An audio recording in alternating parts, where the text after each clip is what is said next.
So, Audrey Tobin, it's so lovely to meet you. What was your date of birth?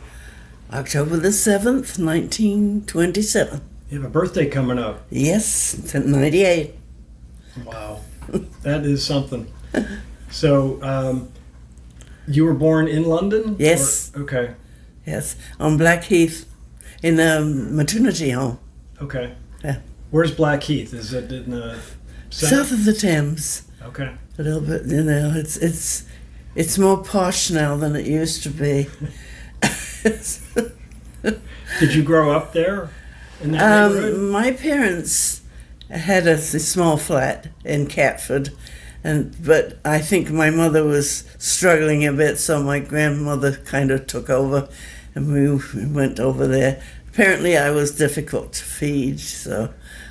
And I must tell you, this sounds really strange, but she washed and stewed sheep's brains and mashed them up and fed them to me because I couldn't keep anything else. So I've got a little sheep up here. Really?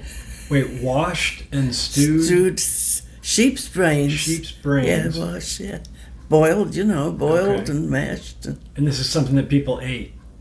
Not necessarily, but she was from a farm, and that was considered something, you could feed people who couldn't eat anything else, I guess. Do you remember eating this? No, I was a newborn. Okay. I couldn't keep anything down. So. Really?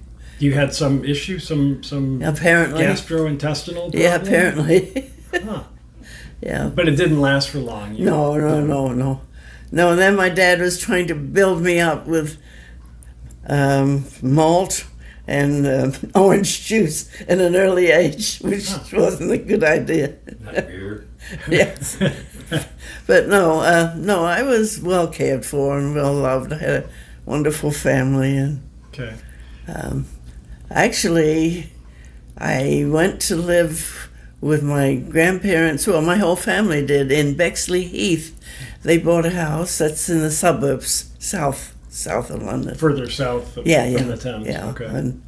And I stayed there probably till I was about 4 or 5, I think. Okay. And then my grandfather helped my dad buy a new home in Sidcup, which was close by.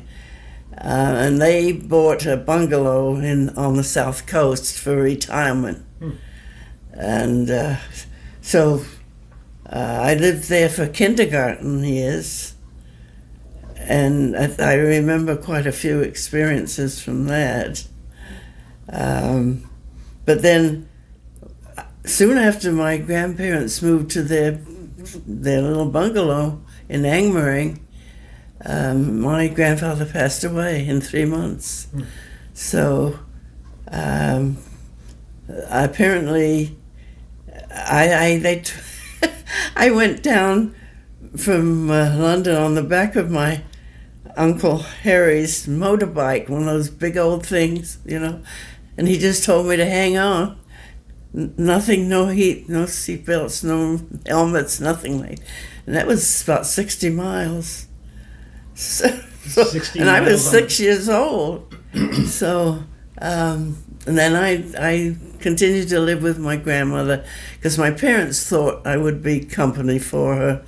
Plus, with them working in London, they didn't, the atmosphere in London, the fogs and all the pollution, they thought it would be better for me on the south coast, which it was. So you're with your mom and your dad, and do you have siblings at this point? No. Only child? Only child.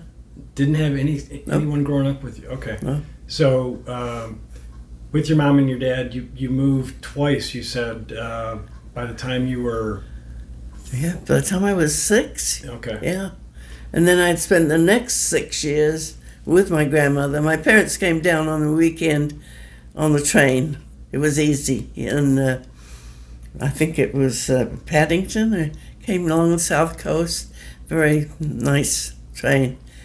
And they specifically bought this bungalow close to the railway station so that when people came down, they could walk, to the house. So, and Yeah, I stayed with my grandmother, and those were pretty wonderful years for me in the 30s. Yeah. Before the war, before anyone really knew what was going on.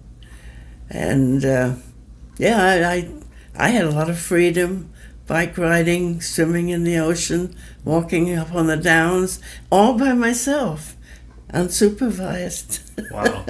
Where on the coast? Where was it? Between Worthing and Littlehampton, there's like Brighton and Hove, Worthing and Littlehampton. Southeast. And this is where your coast. grandparents lived? Mm-hmm. Okay. It was Amory, right? Amory. Yeah, Angmering. Yeah. Angmering? It was Angmering on the Sea and Angmering and then Angmering Village. Well, when it was time to go to school, I went to the village school. It was an Anglican church school, and it was just small.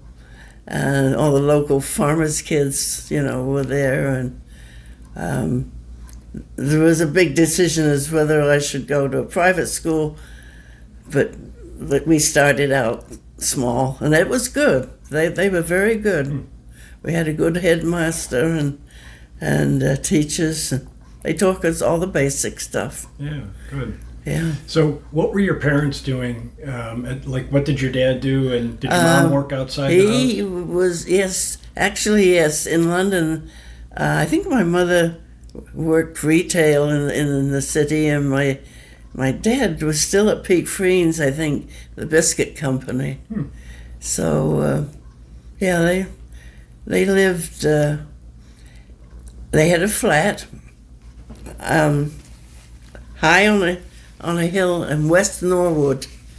That was near the Crystal Palace. Because I would go up there in the summer and stay. Okay. This is in London. Yeah. Okay. Yeah. Yeah, I got some vivid memories of that. But then, of course, there were rumors of war and all this rumbling, going on. And I was telling Dick, I didn't realize at the time, I saw a Zeppelin coming low along the coast, right over where we lived, with a swastika on the side, and people in there looking out and taking photographs, reconnaissance stuff.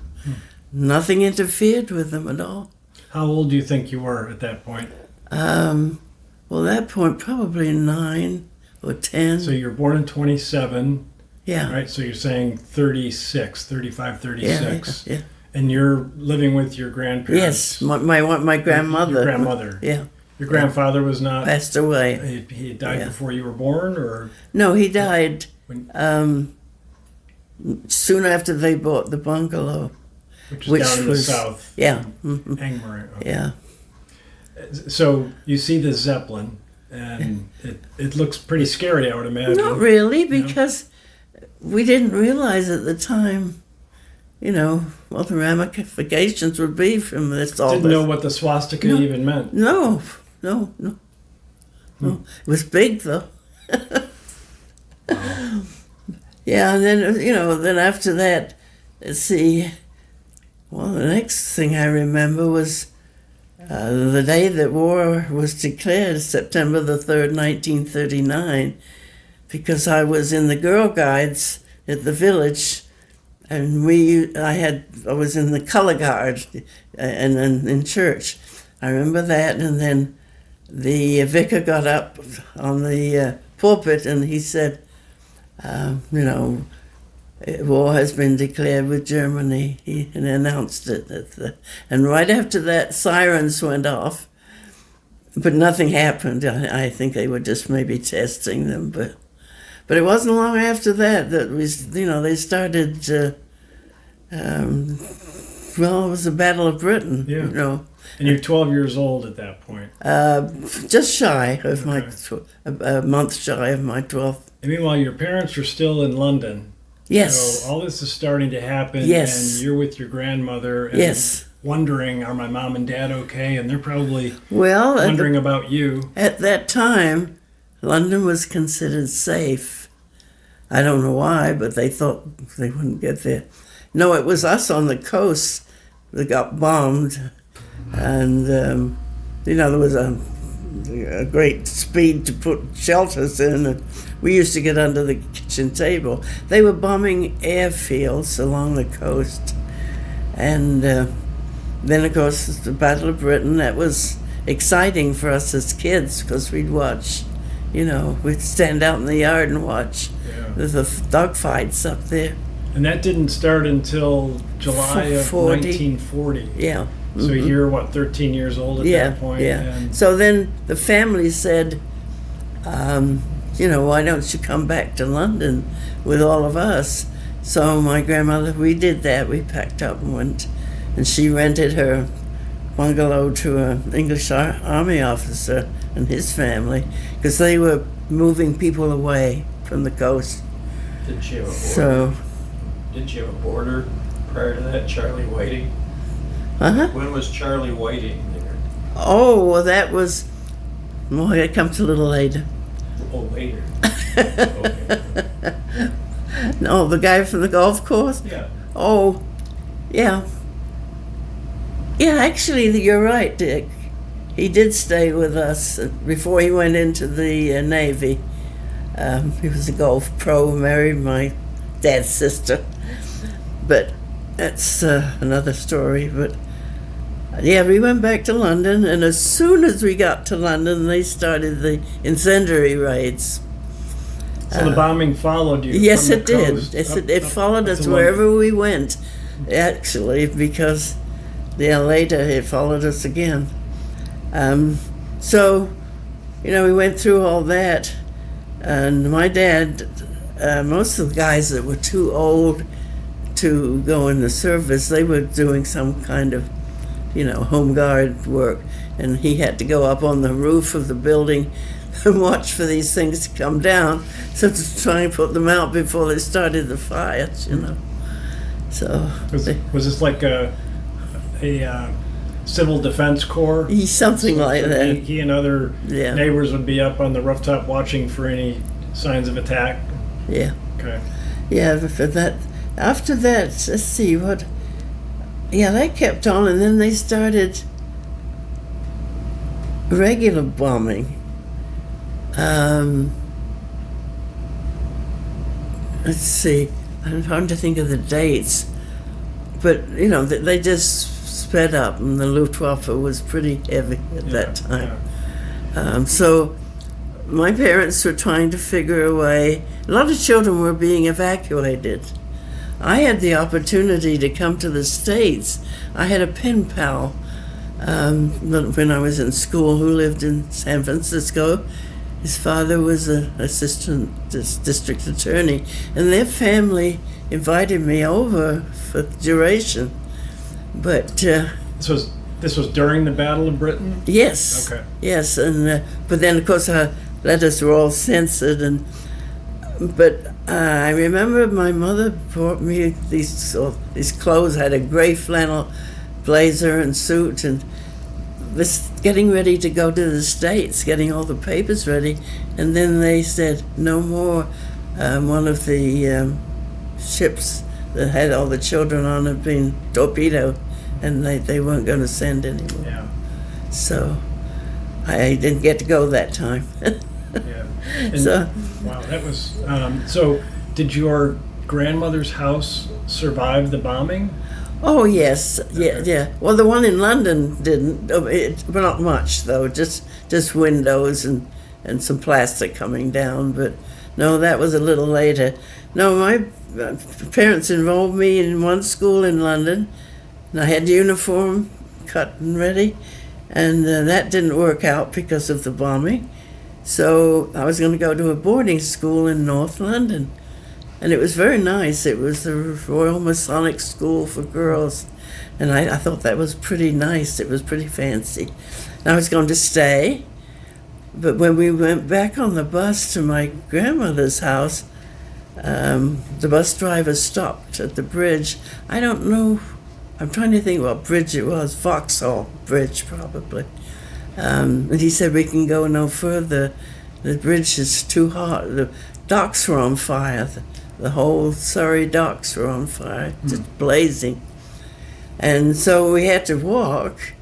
And it was very difficult because you had to walk through all this rubble and the street signs were down. You really didn't know where you were going. But we got back and everyone was okay, except the budgery guy. He had a cut on his head.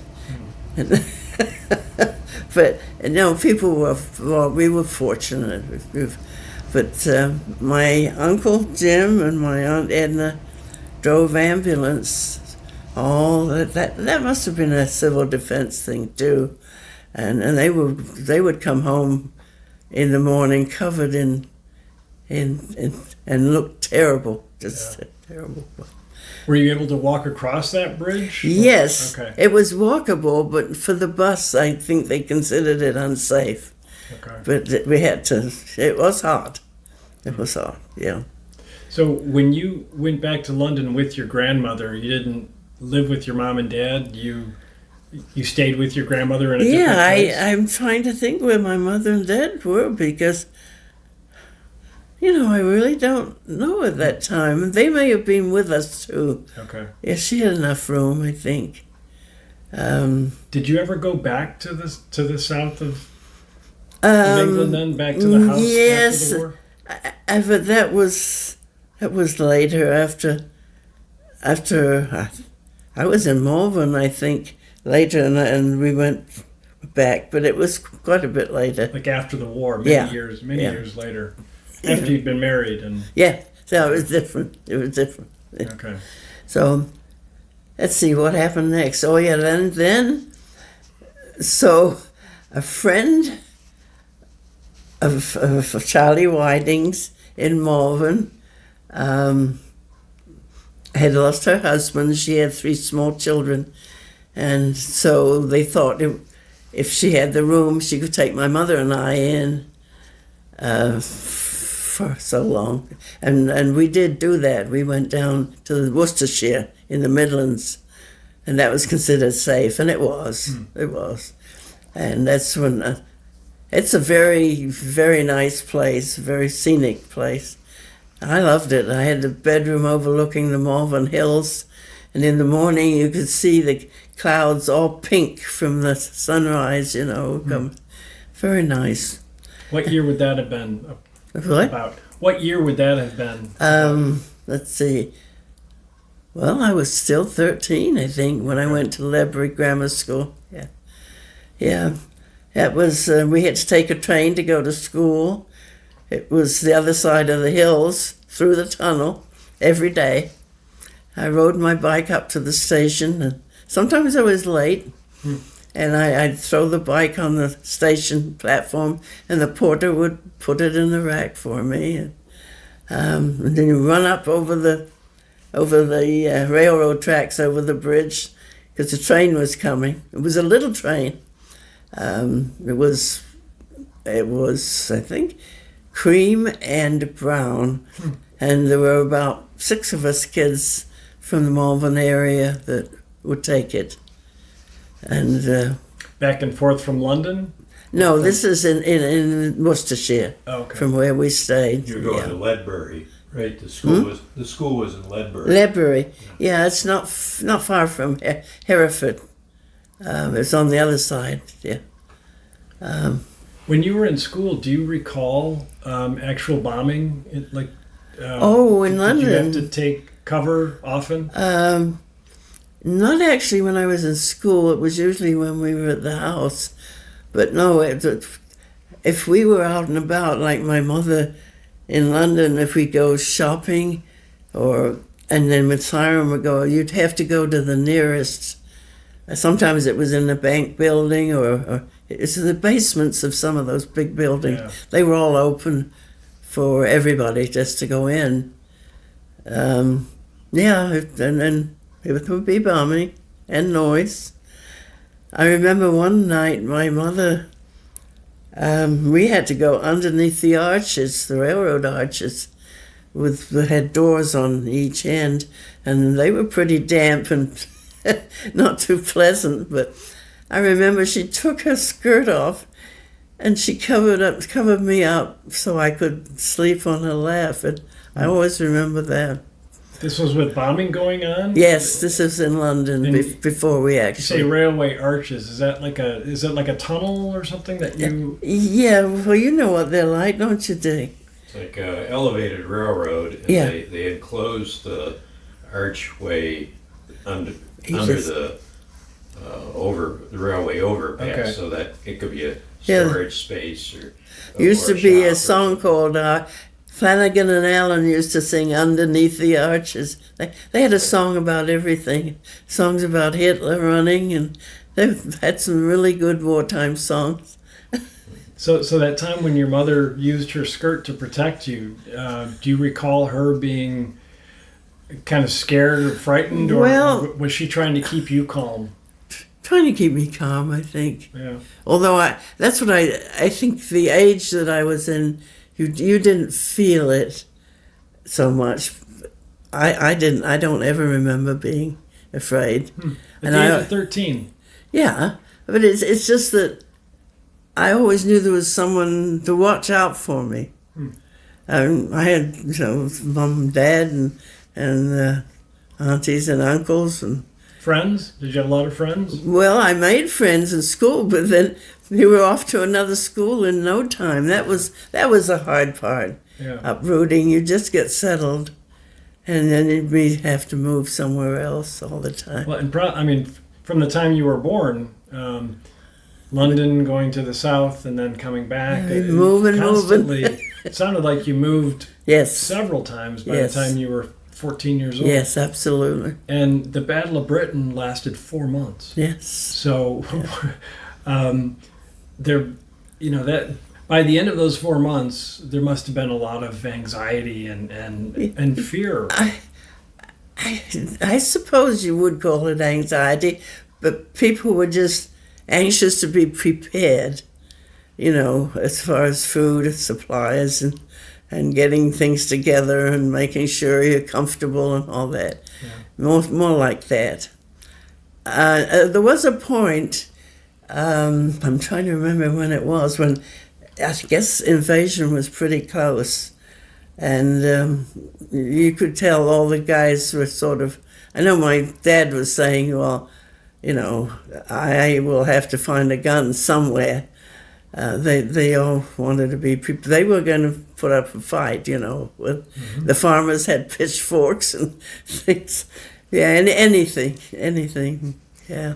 Any weapon will do. Yeah, and it was very methodical. They were just getting ready. Yeah. And of course, fortunately never happened, but it was close. So at the end of the Battle of Britain, Britain has won, sort of, because the war is still raging. Hitler is still marching across Europe, Yes. and clearly he wants to take England as well. Oh, absolutely. So people must have been conflicted. Like, okay, they succeeded in the Battle of Britain, but there was still 5 more years of fighting. One country seriously. after another. I know when France capitulated, that was a blow. We thought that part of Europe would be able to hold out, but Do you recall when that was? Was that impactful to you? Did you recall the news that Britain or that France yes, gave in? yeah. What was it? The Maginot Line. Everybody thought that was going to be but it didn't. Yeah, but the news was selective. Let's say they didn't tell you everything, and they certainly didn't tell you any plans. We had a good deal of news from North Africa, from that area. That's where Charlie Whiting was on his destroyer, and that was sunk, and he had to swim to, I don't know, what was it, Algiers? Anyway, he was in an internment camp for the duration because he complained he never wanted to see another date or a fig again. Yeah. But no, we actually were very fortunate in our family. Most of my uncles and my dad were just too old, to be. The younger men were from the high schools, 17. My next door neighbor was only 17 when he went in. Wow. So you're 13 years old, a teenager at that point, and you're trying to learn science and math and English in school. Yeah. And meanwhile, When you can. bombs are raining down from the heavens. So what was it like growing up at that time? I mean, we did concentrate on, but it was fragmented, because for going from school to school, they were all at different points. But we did study. You could even study in the air raid shelters, but I wouldn't say it really sank in. The grammar school, though, was mostly in Ledbury, where you were safe. Yes, now that was a good experience. It was a manor house, the one with the lawn going down to the lake and all that, and they converted it to a school, and it was small, so a small amount of children. That was good. Yeah, I wasn't there awfully long, though. Really? A couple of years, maybe at most. Yeah, that's what happened after that. Well, at some point, there's an American GI who came, and you met Yeah, him. at some point. What's his name now? Robert. Robert. Okay. Oh, sorry. Oh, he's the most awful. His phone. All right. So Robert comes to Well, England. yes. Now, toward the end of the bombing, my parents decided to move back to London. So I went back. I didn't want to go back, but I did. And I'm enrolled in St. Martin's in the Fields and just around the corner from where we lived in a flat. And How old do you think you are at this point? 15. 15. Okay. But I could not. I could. They were at a different spot altogether in their curriculum. It was a struggle. It really was. And I quit. So I quit. different school. Yeah. And again. But I'm sorry. Did you say it was in London? It was- Yes, Okay. All right. yes. So you're back in London. Yeah. Moved again. Yeah. And hard to concentrate on anything. Oh, at this point, yes. I'm sure. Yes. And I was still corresponding with I made a good friend, Jean, in Malvern. And I was upset at leaving. And so I quit school. I said, I'm not going back anymore. I mean, it was a good school and I should have stayed. But So then... this would have been secondary school. This was yes, high school. yes, yeah. And did you ever go back to school? Did you ever finish? No, I went. My dad said, well, what do you want to do? So I enrolled in... It was I suppose you'd call it a technical school now, in Baker Street, right in the city.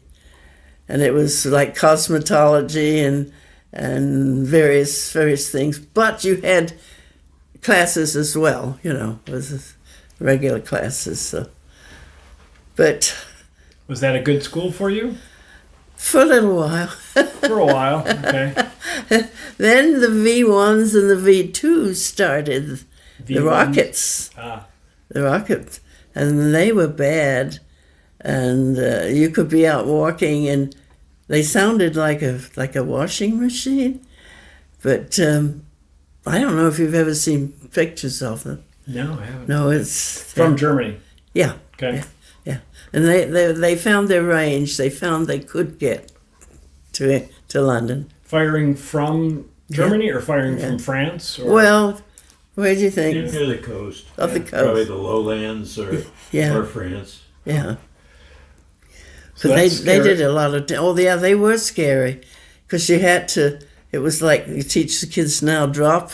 You had to get flat down. And because I remember so well how, silk stockings were at a premium. You couldn't get them. And I had a good pair of silk stockings. And I ruined them by falling down when I heard the rocket coming.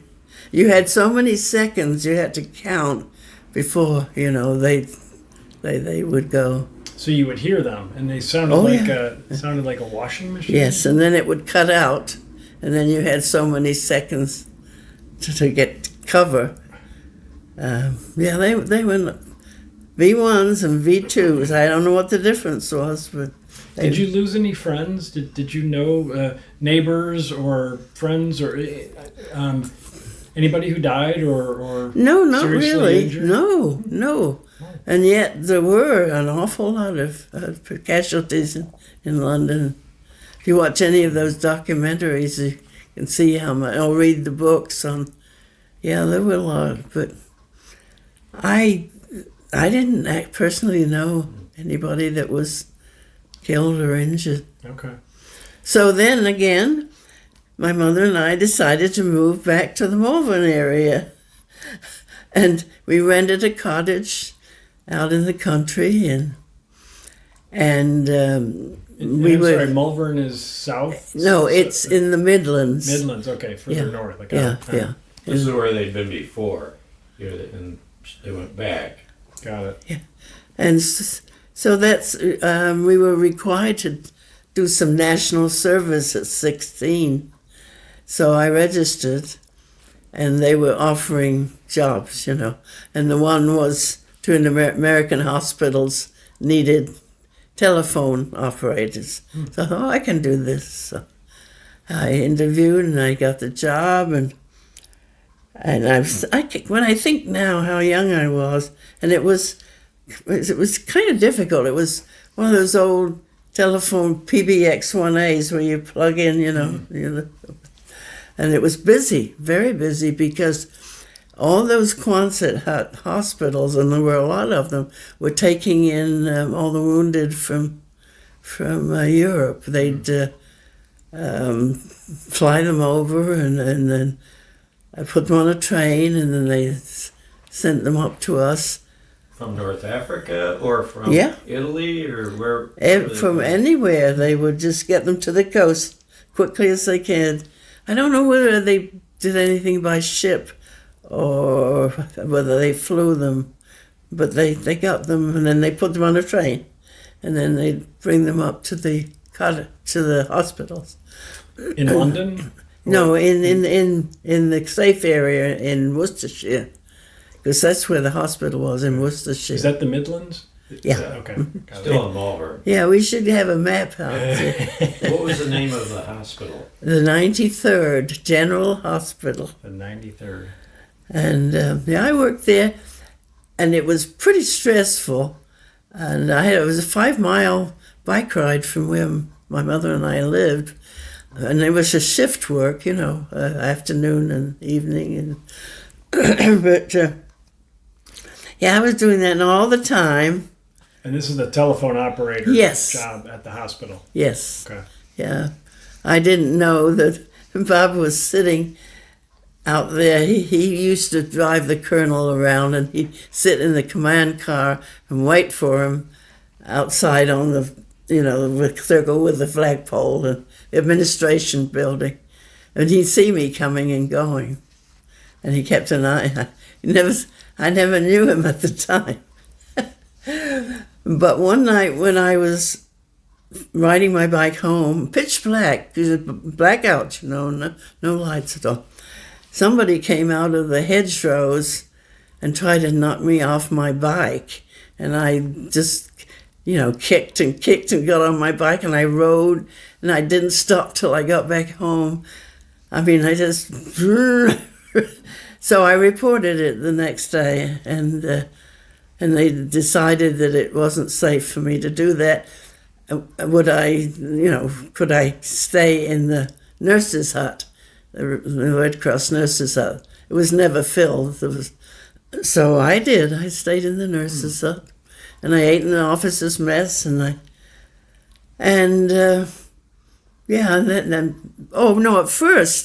first before that, they decided someone should drive me home. And there were 2 or 3 guys, and Bob was one of them. So I did get to know him. And then he asked me out, for, the big date in those days was a bicycle ride around the country and stop at the pub, so we did that for a while. So somebody came out of the bushes Yes. and tried to knock you off Oh, your bike, yes. and you got away. Yes. And because of that person, you met your husband. Yes. Yes. We used to kid him that he was the guy. No. Oh, yeah. He didn't come out of the woods, did he? No. I don't think he would have done that to me. No. But he did tell the guys he was going to marry that girl. Go on, that girl. So he made up his mind whether I liked it or not. Nice. So he's there serving a general or a colonel, American colonel? Yeah. Okay, Yeah. and he's driving him around, and Yeah. he was coming to the hospital to check on, say, the soldiers that were under his command. Is that why Bob was there? Well, no, the colonel was on base. Okay. But, colonel still had to be driven around. And Bob had a lot of other duties. He did, like dispatch. He used to go up to London a lot and a lot of other places. He drove off different offices around. That was mainly his job. So. Okay. Because then he got them to sign trip tickets so he could come up to London when I went back to see me all the time. He'd just stop in. Accidentally got lost in London. When did you go back? I'm trying to think. Well, I must have been 17. And, I guess that's when the rocket stopped, And we just decided to pack up and go back again. It was... And that's when Bob started to come. I really wasn't that interested at first. I had a girlfriend in North London, and I was up there and visiting, and her brother took me to the movies. And when I got back, here was Bob. He'd arrived, and he had an engagement ring, and he was so mad. I was gone. I don't know why he expected me to read his mind, but he did. And you had gone to a movie with another fellow. Yes. So it was like, make up your mind. Wow. So when did you get the engagement ring then? I guess soon after. Soon after. Yeah. Okay. Yeah. And he had gone to Cheltenham, which is south in the Midland, and there were no diamonds to be had. So he got a really nice opal, which is my birthstone. So that made that. You still have that ring? I do. Yeah. And Jeannie's going to get that. She's already... Yeah, I do have it. And the original wedding ring, which, of course, I could never get on my fingers now. Bob, I couldn't get it yet. He put it on his pinky. And then when he was in hospital here sometime, they cut it off. And then I don't know what happened to it. It just disappeared. But he had another one made. Okay. Yeah. I'm trying to think if there was anything left off, but there was a lot of moving around. And you're dating during World War II. Yeah. It's the world is In chaos. just unraveling. Yes. While you're falling But in love. still, everyday life went on, And I was always amazed at the everyday work guys in London. They were so calm and so good about everything and so jovial. They always made jokes out of everything. It was pretty darn good. I don't remember seeing anybody, well, maybe not where I was anyway, panicky, Mm-hmm. They just did what they had to do. Do you remember when the war ended? When the war ended, Yeah, it was, what was that, 45? 1945, Yeah. August? Yeah, and then, April. Yeah, in Europe it was April. Yeah. And August was the Japanese. No, but we got married January the 19th, 1946. And I mean, he was 21 and I was 18. We thought that was, and it was at the time. You were very mature, gone through a lot, so. In between, he'd gone to the continent. He'd gone to the continent right after D-Day. He went to Europe? Oh, He was assigned yes. to go Yes. into Europe with Yes. supplies or Yes. driving a truck. Yeah, they or would something take, like that. and he was actually at those Nuremberg trials, whenever that was. But yeah, he was back and forth, and then yes, I went back to the bungalow with my grandmother on the south coast and stayed, and we were married at that time, but he didn't know when he was going to, come home, because at first he thought they were going to send him to the Pacific, because they were sending some, but then he got news that no, he was going back to the States. So, Did he go as part of D-Day though? Was he? no, part it of was the invasion? after. It was after. He stayed in England during D-Day? Yes. Okay. Oh, well, yes, he had a lot of transport. When they gathered everything on the south coast, all the equipment, everything. Yeah, he was busy going back and forth, moving stuff too. In fact, he had his own personal Jeep, and he named it Rusty for me. And that's the one he'd come to London. It's a wonder he didn't get court-martialed, the things he did. What you do for love. Yes. Yeah, he had to come back to London. He bought the Jeep.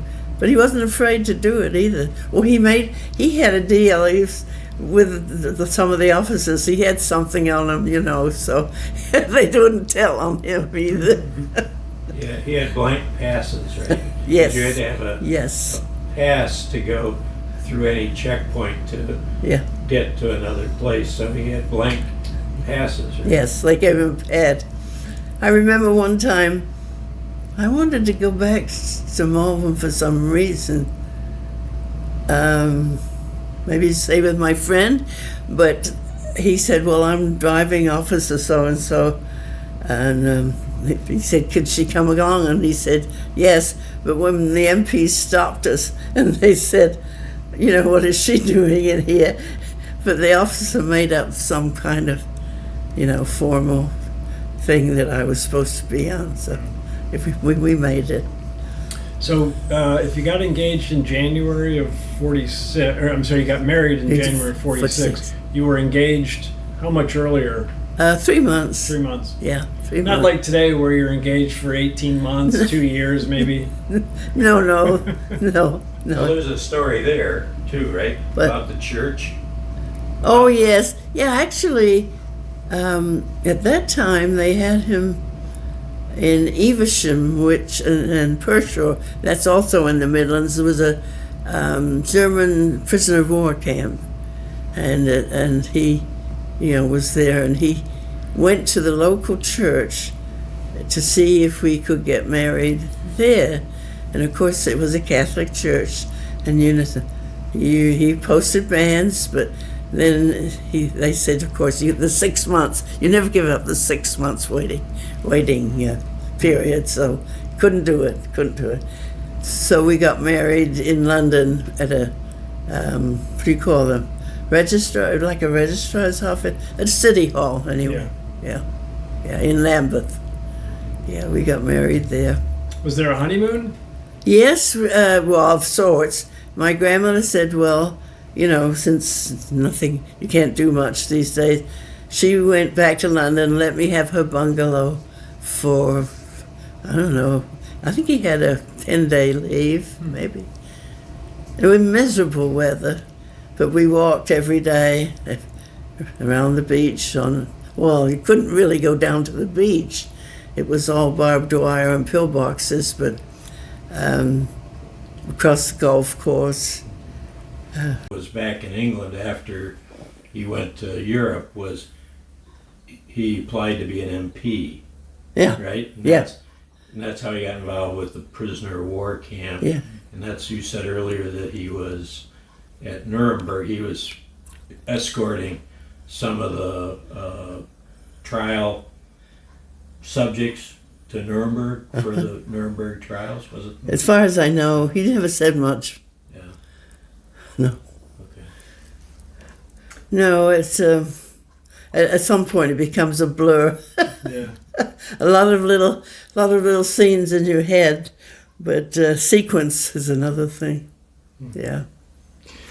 Yeah, but Bob came back to the States in April 46, and then my papers all went through, and I came back the end of May, arrived in New York on the 1st of June, and there was a longshoremen's strike, and we had to stay on board for 3 more days. They wouldn't move our luggage.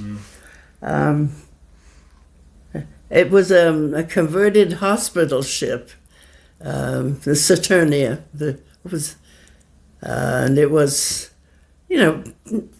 pretty basic, but it was a lot of girls on there. We had some who were already married and had children, little ones. But the rest of us, we had good company. We were all, that was another thing when we left London on the train, there was so much crying. Oh my goodness. Everybody hanging out the windows. Mm-hmm. And I guess my mother just couldn't handle it. She just, she didn't know whether you'd see them again. Mm-hmm. There were no flights back and forth. This is when you left England? Yes, okay. Yeah. In May of 46, yeah. Was it hard for you to leave England? Mm-hmm. Oh, very.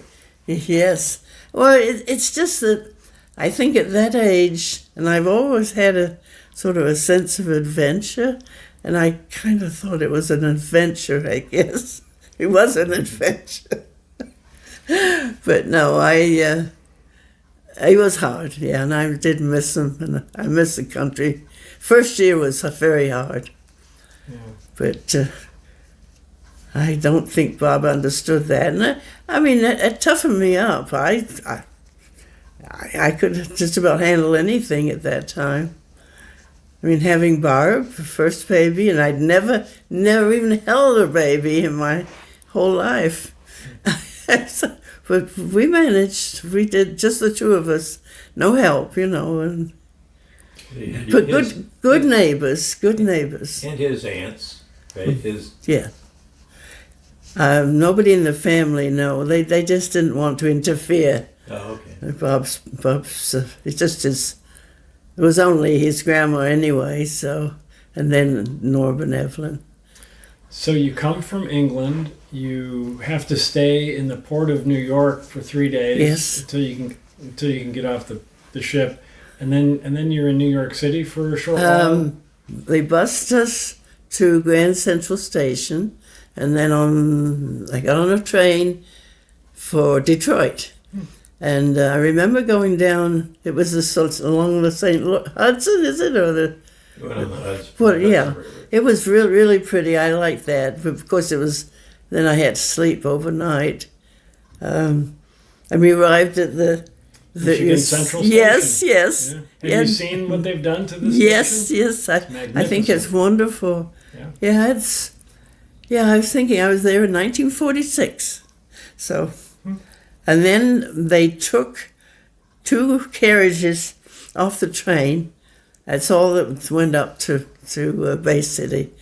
And that was, I kept looking out the window and I thought, my gosh, it's flat around here. Where are the hills, Flat. Didn't they have a train from Michigan Central up to Bay City? Yes. Oh, okay. Well, the two cars and the train, yeah. Okay. Yeah. So Bay City is where Bob came from? Yes, all his family. Yeah. Family's there. Born and raised. Yeah. And so that's where he was going. And what kind of job was he going back to then? Well, at that time, he didn't have a job. We had nothing. It was just us. We arrived. But his uncle Bill got him a job at the refinery that was on the I can't remember the name of it now. So he did have a job, and he loaned him my car, and so yeah, he did have a job. And we had a cute little apartment upstairs over a friend of Uncle Bill's.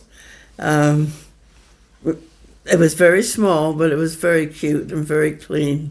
Was this right in Bay City? Yeah, In the it's on the south side. We've just discovered Bay City. All these years driving north from Detroit into northern Michigan, most people never really get to see Bay City. Oh, not unless And you know it's really some. It's Right. a quaint, historic city. Oh yeah. Oh, I've got some pictures on my frame of it's the city. Oh, it's fantastic. Yeah.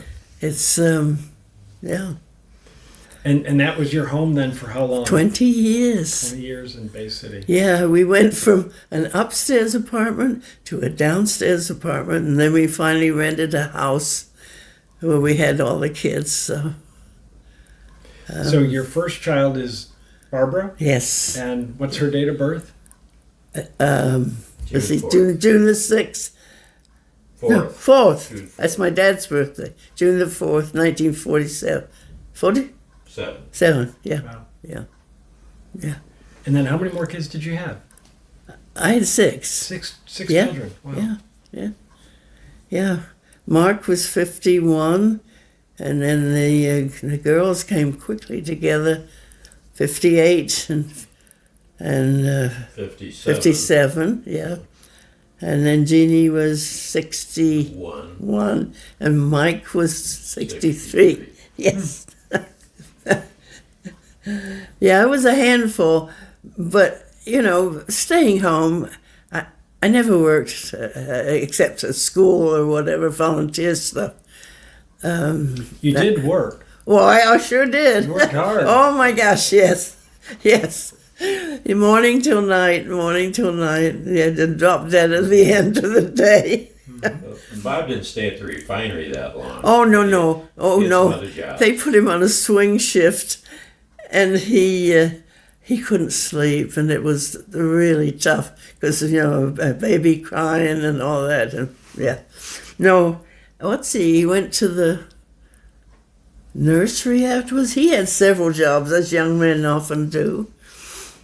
Was he, Nursery, and he hung drapes Oh, yes, for the at department store. department store, yeah, in the furniture department. And then he really wanted to do was window dressing, He thought he could do that, but it would have been he would have had to go to school down in Detroit, and it just doesn't work for us. So, and then he went to work for a nursery, and he liked that landscape stuff. He really liked that, and we got good friends with the owner, and that was a while. That was very, very good. But then the owner retired, and he was older. So then what happens after that? well, doing the windows, like in downtown Bay City? Yes, all there of were the two. storefronts? Yeah, there were 2 big department stores there, Wendland's and Knapp's, I think. He hung drapes in people's homes. Oh, yeah, he did. After they were sold. That by was the part of the, apartments. yeah, that was part of the deal. Yeah. So, what was it like living in Bay City versus living in England? I mean, It was it's very a different culture. It's yes. the center of farming country in Yes. central Michigan. Yeah. And I've- refining sugar. Is that what? Sugar beet was that one of the area. jobs? Yes. Okay. Yeah. No, people were very, very kind to me. Very nice. I think even when I had Barb in the hospital, they went out of their way, to help. And there was a little corner grocery store, on the street, and I used to walk down there. I walked a lot with the baby buggy, and somehow I don't know how it happened, but it was mostly Polish, and some of the neighbor ladies invited me to sewing club, I did go to the sewing club. There was nice, helpful people. I liked them. Very, very friendly. So you raised all the kids in Bay City, Yep. and then moved to Jackson. Well, you kind of Essex. raised them in different Oh. places. They grew up in different places. Right. Well, first he got the job with Coke. Yes, that was with Coca-Cola. Was that in He Jackson? did finally, yeah. No, that was in Bay City. That was in Bay City. Yeah. Okay. But we actually, when we finally bought a house, it was in Essexville, which is, adjoining Bay City. It's on the mountain right there. And Barb was already in CMU by then. But let's see, how did that? Yeah, we moved to Jackson. We really didn't want to go, but he got to manage a plant in Jackson, so we took the kids. The younger kids were educated down there. Yeah, a lot of moving. Oh, fantastic. So 6 children. How many grandchildren? 14 14. and 18 great-grands. 18 great grand. Yeah, Are you almost close to having a great grandchild? not quite yet. Not quite. It could be because, gosh, some of my great grands are pretty well up there. It's just hard for me to. Yeah. And we're expecting another one in the end of January, I think, Okay. February 1st. That'd be number 19 of the great grands. Right. Number 19 of your great grandchildren. Oh no, Okay. actually it's 18, Dick. Oh, that would be. That would that's be gonna 18. be 18. Yeah. So there's actually 17 Yes. right now. Yes. 18 is. But I count him in. He's going to be another Tobin. We need another Tobin. There's not too many boys. The girls outnumber the boys. Okay. Yeah. Yeah. Well, at the age of 98, you seem fantastic. Oh. Good color. You look good. You're lucid. You're making sense. I hope I'm You're- I mean, Dick will we tell should you all be so otherwise. lucky, right? Well, yes. I mean, you got all kinds of various aging Yeah. complaints, but no, I do. I've done well. What a blessing. I've been greatly blessed. I really have. Yeah. Yeah. So, what do you want your grandchildren and your great grandchildren to know about you that they might not know now? That they might know that. I think they all know that I try to be a happy person. And I've led a very happy life. Well, not all the time, but, most of the time.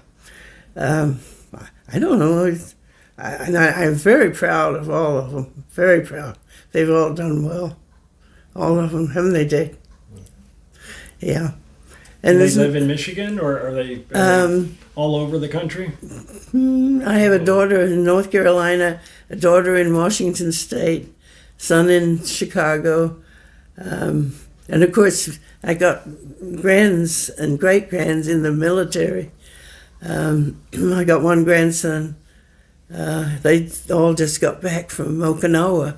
Wow. They 6 years, yeah, and he just got promoted, chief warrant officer, fifth class, the highest you can get. Wow. And his son is in the Marines too. So Fantastic. And then you got in the submarine. oh yes, Submariner. That's what they get. Submariner. Yeah. Hunter is. Hunter, yeah. Yeah. So then, Bob's tradition in the service has carried on. Yeah. And have you been back to England many times? The first time I went back, Barb took me. When she was still in college, wasn't it? No, teaching. Teaching. She Okay. went on her own with her teacher friends soon after she started teaching, and then she took you the following year, I believe. Yeah, I hadn't been back for 25 years. That was good. That That was was the good. first time to see your mother. Yeah, oh yeah, absolutely. Absolutely. Yeah, my mother was living in Wales at the time. Yeah.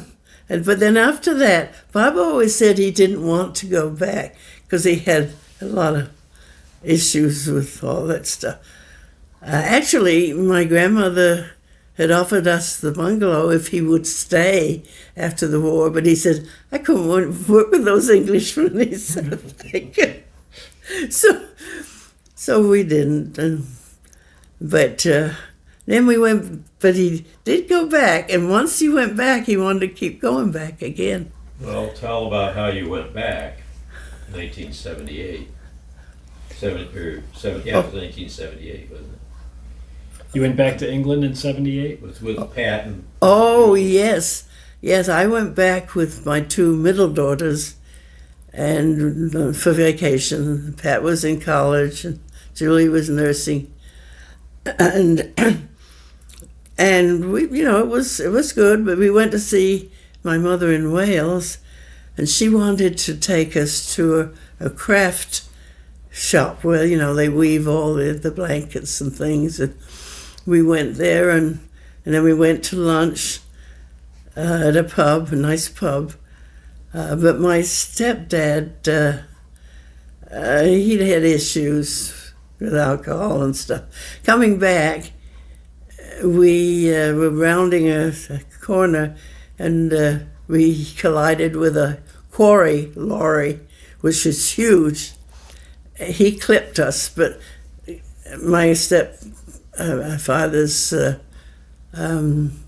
little car, it just, and there were no seat belts at that time. Wow. No, it was bad. I guess you're sort of in shock, and I didn't realize, but yeah, my mother was killed instantly. Well, not instantly. I heard her. I think she had a heart attack. And then they carried him. They got the jaws of life, got him out. This is your stepfather? I'm sorry. Yes, my step. Yeah.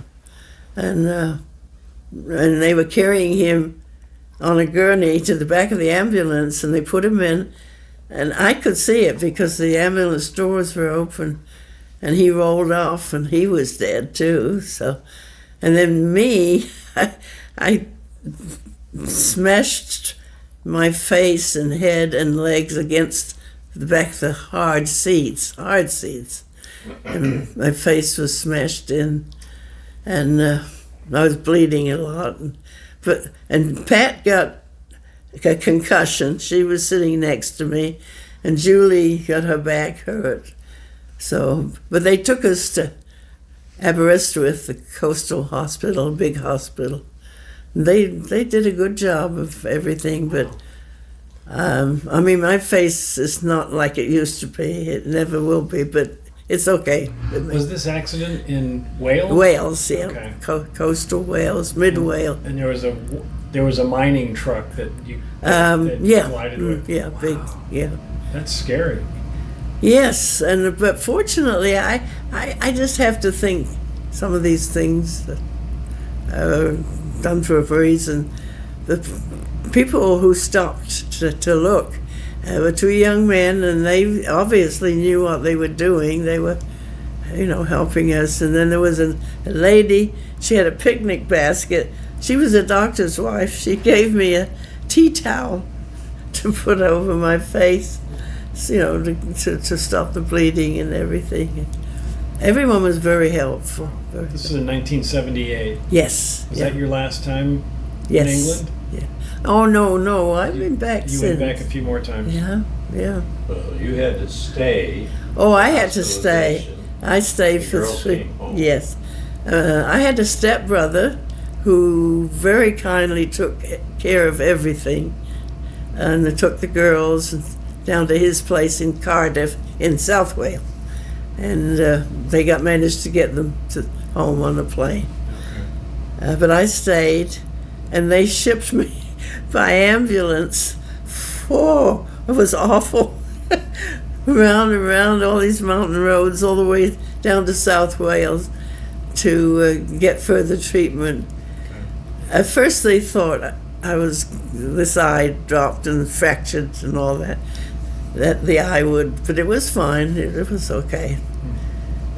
but I stayed there, and the surgeon wanted to do manipulative surgery, but by then Bob had managed to come over. He was frantic. I bet. And you had to see a congressman or somebody to get the passport. He didn't have a passport. Yeah. So he had no way to get on a plane and go. But he got his passport quickly and flew off with Pan Am, I think. Flew off to London, and he said he got in the car and it was pouring rain. He didn't know how to do the windshield wipers and all that because they're different, in the... Driving on the other side of the car. Yes. He was familiar with that because he'd driven around. But it's just all these cars have different, Yeah, it was just a different kind of car. And he drove to Chepstow, and he said, no, we're going to... But I didn't get to go right away. I went to convalescent at my mother's cousins on the coast, and that was nice. The family all came to visit me, and that was Richard? Richard? Yeah. Williams? Oh yeah, no, he wasn't there. It was another place. Joan and Arthur's. Oh, yeah. Yeah. Did you ever visit the mainland Europe? No, it's a funny thing.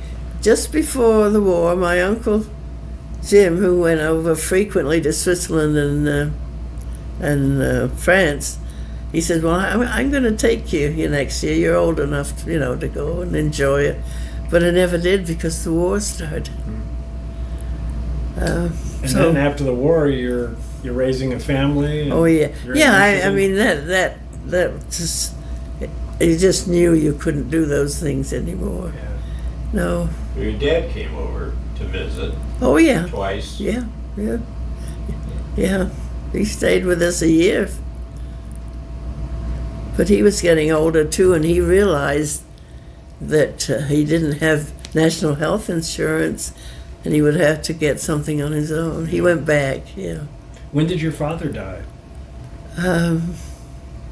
May the 2nd, 1978 also. Yes, that was a bad year, 1970. I'm going to have to quote the Queen about what was it she used to say? Yeah. Bad year, yeah. Well, you've been talking for well over an hour, so I don't know if you want to take a... No, you're doing great. I'm forgetting that I'm, which is good. It's all fantastic. Which is good. This was the point. So if you want to stop now, or you want to keep going, or it's up to you. Well, it pretty much ties it up, I think. Okay. Yeah, I mean all the family stuff. They know all that. When everybody gets born and then married, we've lots of events. We had 2 weddings in a week. When was it, last week? Yeah. Yeah, I went to 2 weddings, and then we went up north. One thing you didn't mention, you did go back. We forgot. You went back after when Barb was 2 years old, right, or 18 months. Oh yes. And yes. Bob was wondering, like, oh, when is she gonna come home? Yes. That was 1949. My parents, it was my 21st birthday, and that was a gift to come over. And from your parents? Yes. For you to bring Yes, Barb, yes. but not with Bob? No. Just the 2 of you? Yes. Yeah, no, I stayed for 3 months. Wow. And he was sending telegrams all the time. When are you coming back? When are you coming back? But I was having a good time. Did you have other kids at the time? No. Or no, you still only had Barbara. Okay. No, she had a 2nd birthday over there. And they loved her. Oh my gosh, they fussed her. I was having the time of my life. It was a beautiful summer, lovely weather. And I went from one aunt to another. This is all around London? Yes. And they were rebuilding London at the time? Yes, they were. You remember that? Yeah, but it was a long time, I guess, before they got to... No, I had a good time. But I went on this ship here. That's the Aquitania. Oh wow. I went over and back. Up right up there on the top deck. Yeah. And that's what you took, Barb. Yeah, Southampton. yeah. Yeah. Fantastic. you left from that one. Oh, I had to go. Yes. Halifax? Yes. Or- Bob put me on a train, Pierre Marquette, was it, in Bay City? And then we went to Durand. And at Durand, I got on another train to Montreal. And then Montreal to Halifax. But with a 2-year-old in a top bunk. And then trying to keep her amused during the day. Mm-hmm. But we sailed from Halifax. Yeah, And how long was that trip? Do you recall? on the, about 6 days, maybe 5 or 6 days. Yeah. Oh, and I was seasick the entire time. Oh no. Oh, just horrible. Oh, yes. And Barb wouldn't leave me. She just clung to me constantly. There was some really nice Scottish ladies going back for a visit, and they wanted to take her, and but she wouldn't go. She wouldn't go to anybody.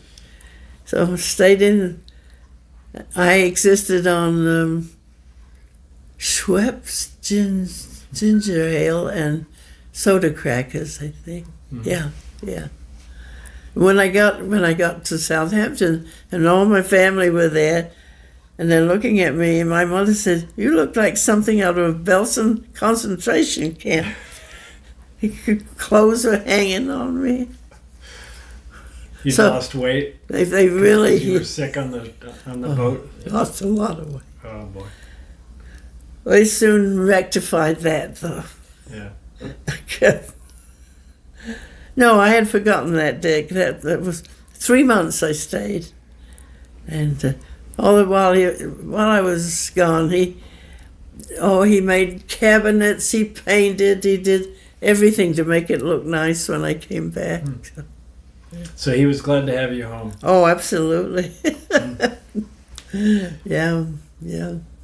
So, do you consider yourself American or British? Well, that's another thing. I'm half and half. When I'm over there, they call me the American lady. When I'm here, they call me. No, all the time in the hospital, they'll say, "Well, this is for the American lady." Ah. Well, you could mention a little bit more about when Bob came over to get you after your hospitalization from the car accident. Yeah. You went and did a lot of visiting, right? Yes. You didn't. He didn't just bring you home. No. You went and saw other Right. relatives. Yes. And then you went back other times. You went back more times to England. Oh, afterwards, yeah. He got to like it. He'd rent a car and just take off. We toured all around England. We stayed with my one aunt who needed help because she was alone, and we set her up with the local council. They have good programs over there for taking care of the elderly. And then when we were done with that, we said, well, we'll be back. We took in a car and we just drove all around England, from Dover down to Cornwall, up the coast of Wales and Lake District. It was lovely. It was very nice. Was that one of your favorite things to do, is just to explore England? Right. Because he couldn't walk much at that time. Did he have that? No, he was okay then. Before. No. Initially. Keep on talking with Dick. I'm going to shoot a couple of pictures. Okay. Oh my gosh. Oh, Dick. So you had the extended trip from your auto accident where you visited your friends. Joan and Arthur. But then and Don and Jean, right? Oh, yes. Yes. Yeah. Right. Yeah, actually, Jean, we did. Bob and I stayed with Jean because she drove us to the airport when we were leaving. It was early in the morning, about 5:30 or so. Yeah. And then you went back 1984 or something. You went back, I guess you did go back. Last time we went back was 1995? So you did go back after his embolism, and you were talking about Yes. how he couldn't get out and Yes. walk because Yes. of his disability. Yeah. But he could still drive a car. Yeah. So. Yeah, that's right. Well, Barb and I. We met up with you. Was that at Dolly and Albert's? Maybe, possibly? I think it was with May in Malvern down the Severn River. You had Matthew? Probably. Yeah. Maybe in 84? Yeah. 1984? We went we took Matthew 3 times, actually. Matthew was little when you took him over. Well, we took him when he was 2, Yes. and we took him again when he was 4, and we took him again when he was 6. I'm sure he remembers all that. I think you might remember the 6-year-old one. That's when we went over for the Ilmore Christmas party Yeah. in, company was in Brixworth, but I don't know, we went to the Butcher's Arms, which is someplace west of Northampton. Yeah. I'm not sure where. So, Yeah. I remember. But it's the sequence of events. And you're leaving out. It's a good thing you're here to remind me. and then you went back when Aunt Vera died. Oh yes, for You the went back. funeral. Yeah, we arranged everything for the funeral. Yeah. And Yeah. what year was that? Well, she died, I think, in 94, 95. I know we were back in 95, so yeah. Okay. Yeah. That's when you made arrangements to close up her estate and, Yeah. and bring some things that were, Yes. Yeah.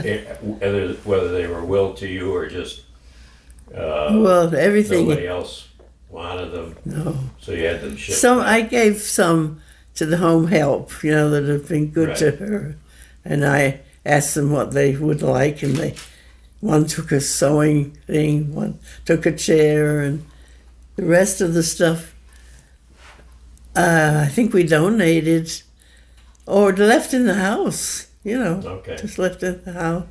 Then did you arrange to have it sold, or did somebody else? Yes, do there that? was a very nice couple young ladies, real estate gals. And real estate percentage over there was 2%. 2. Their commissions. Wow. Yeah. Yes. Yeah. No, they were very, very helpful. Very helpful. But the house had been left, Oh yeah. and it had, was it termites or something? I could see little piles of, like the sawdust. That's- oh, okay. But, So it needed to be fumigated. so that was we couldn't charge a whole lot for it, It, Well, didn't she, because of whatever her disability was, I don't know if you and Bob helped, but didn't she end up having to live on the main yes, floor, like in the living parlor? room. Yes, yes. That horrified her. Yes, but the doctor said she should not do stairs anymore. Her heart was that bad. And so we went and bought a single bed with the drawers underneath. And she says, "Oh, no one should sleep in the living room like that. This is awful." I said, "Listen, this is not the living room anymore. It was." But we made it nice, and actually she did like it after it was all settled. One thing I'll interject, this is out of sequence, but going back to 1940, during the Battle for Britain, Yeah. Battle of Britain, Charlie Whiting was the golf pro Yep. at Ham Manor. And on August 18th of that year, because I looked it up, that's when one of the fighter bombers or yes. whatever that was Yes. German, Yeah. that was disabled, Yeah, Chris. landed Yeah. on On the golf course. on Charlie's golf course. Yes, yeah. And the citizens all came out and did citizens arrest, or I don't know if one of the crewmen was killed, or but that was That's a pretty big deal for the village. yeah. Yeah. So Yeah, lots of little incidences. Yeah. Yeah, lifetime of incidences. Well, yeah. it's been a pleasure talking with you and hearing so many stories, and it's been a life well lived. Well, I think so. I do. I mean, it was pretty tough at times, but you just, you just roll with You keep calm and carry on. That's right. That's right. Is that something that they said during the Battle of Britain? Oh, yes. Yeah. Keep calm and carry on. Yeah. You should see that documentary the one on the Battle of Britain. Oh, Spitfire? Yeah. Yeah, that's a good one. Yeah. They did make some good, and I'm glad they did, because, at the time, a lot of, like this, you don't think of the importance of it until much, much later.